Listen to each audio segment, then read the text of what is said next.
Hello and welcome to the 18 WJTS News for this Friday, August 29th, 2025. Thank you so much for choosing us for your local news coverage this evening. I'm Kaitlyn Neukam reporting. The Indiana Law Enforcement Training Board is weighing whether Du Bois County Sheriff Tom Kleinhelter should lose his law enforcement certification, according to reporting from the Indiana Capitol Chronicle. The board's decertification subcommittee was asked to review the case after the Indiana Law Enforcement Academy flagged findings from a 2024 State Board of Accounts audit. That audit questions more than $16,000 in commissary spending at the county jail and was later forwarded to state police for investigation. Although a special prosecutor declined to file charges, the training board moved ahead with administrative charges that include fraud, perjury, false informing, and misconduct. Allegations include mislabeling commissary expenses, improperly seeking reimbursement, and misrepresenting a canceled airline trip refund. Even if Kleinhelter were decertified, he could still serve as sheriff since Indiana's constitution does not require the office holder to hold police certification.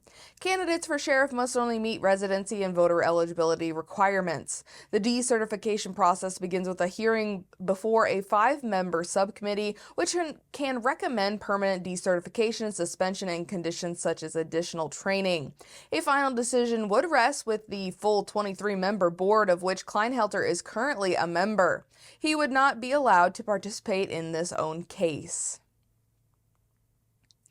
The Daviess County Health Department has confirmed that mosquito samples collected in the county have tested positive for West Nile virus. 3 sample pools were found to be positive, according to the Indiana Department of Health. Health officials are urging residents to take precautions to reduce the risk of mosquito-borne illnesses, which in addition to the West Nile virus can include Eastern equine encephalitis and La Crosse virus. The local health department is coordinating with other agencies to step up treatment efforts in affected areas. Residents are encouraged to protect themselves by using EPA-approved insect repellents containing DEET, picaridin, oil of lemon, eucalyptus, or similar ingredients.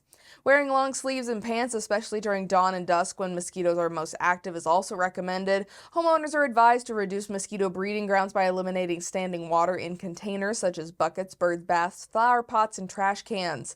Most people infected with the West Nile virus do not experience symptoms, though some may develop mild flu-like illnesses, including fever, body aches, or rash. In severe cases, the disease can impact the nervous system, potentially leading to paralysis or even death. Older adults and those with weakened immune systems are at higher risk of this severe illness. Triple Tex will begin construction on 1st Street in Huntingburg, commencing on Tuesday, September 2nd, 2025. The project will close 1st Street from Cherry Street to Washington Street until further notice. During this closure, on-street parking will not be permitted until the work is completed. Residents will have evening access to their homes unless otherwise notified. All other traffic will need to use alternate routes around the construction zone. City officials plan to provide updates through Facebook and local news outlets as the project advances to other sections of 1st Street. Also from the city of Huntingburg is reminding its residents not to place grass clippings or leaves along the curb lines and streets at this time. Officials note that as leaves begin to fall, storm inlets can easily become blocked if covered, leading to potential flooding issues. Residents are encouraged to monitor the city's Facebook page again and local news outlets for an official announcement regarding leaf pickup later in the fall. The Property Rights Alliance will hold a community meeting on Thursday, September 4th at 7 p.m. at the Schnitzelbank restaurant in Jasper. Organizers are inviting all interested residents to attend as the group discusses its next steps in opposing the Mid-States Corridor project. The alliance is based in Jasper and has been vocal in its efforts to stop the proposed roadway, citing concerns about property rights and community impacts. Donations to support the organization's efforts can be made to the Property Rights Alliance Incorporated, P.O. Box 64, Jasper, Indiana 47547. Contributions are also accepted via Venmo and GoFundMe. The Daviess Community Hospital Auxiliary is once again holding its popular annual Mum Sale, with proceeds benefiting projects and services that directly support patients and staff at the hospital. Orders for mums are being accepted now through Monday, September 1st. Each mum is available for $14, with delivery scheduled for Friday, September 19th. On September 19th, orders will be available for pickup in the parking lot outside of the hospital cafeteria. Customers may select their preferred colors at the time of pickup. Any remaining mums after the pre-order distribution will be available for purchased on a first-come, first-served basis. Payment options include cash, check, or payroll deduction for hospital employees. The Indiana Department of Transportation announces a road closure for State Road 261 in Warwick County beginning on or around Monday, September 8th. Crews will close State Road 261 near Boonville. This closure will occur between Barker Road and County Road 350 West. This road closure will allow for a pipe replacement project. Work is expected to take 2 days to complete depending on the weather. The official detour for this project is State Road 62 to State Road 61 to State Road 66. Local traffic will have access up to the point of closure. INDOT urges drivers to slow down and stay alert in work zones. Hope for Warwick County, a local nonprofit organization, is calling on the community for support in organizing its upcoming Walk for Lives event on Saturday, September 20th.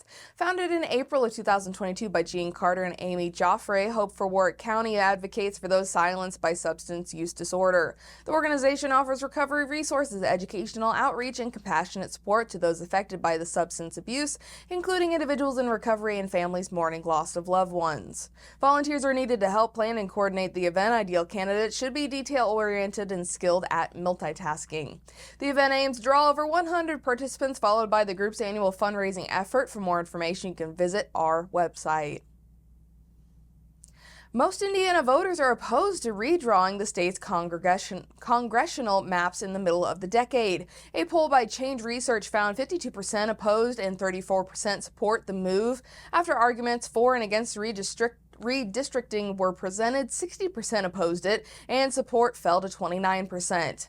Vice President J.D. Vance visited Indiana last month to discuss the idea with Republican officials.